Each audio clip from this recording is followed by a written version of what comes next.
যখন কারোর মৃত্যু হয় তখন যদিও শরীরটা সেখানে পড়ে থাকে, আমরা কি বলি?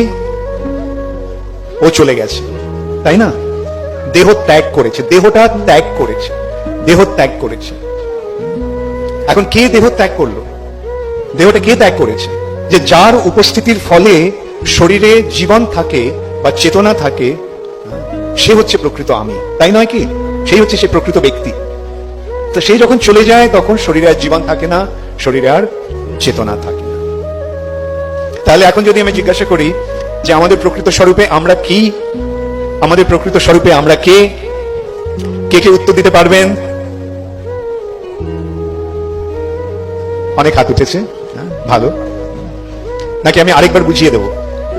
আরেকবার বোঝাবার চেষ্টা করব। আচ্ছা,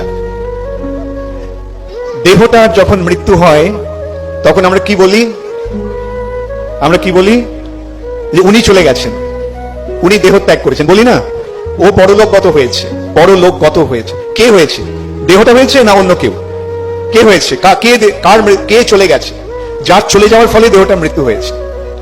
এটা খুব সরল প্রশ্ন, কিন্তু উত্তরটা অত্যন্ত জটিল। কিন্তু যখন উত্তরটা আমরা পেয়ে যাই তখন সেটা সরল হয়ে যায়।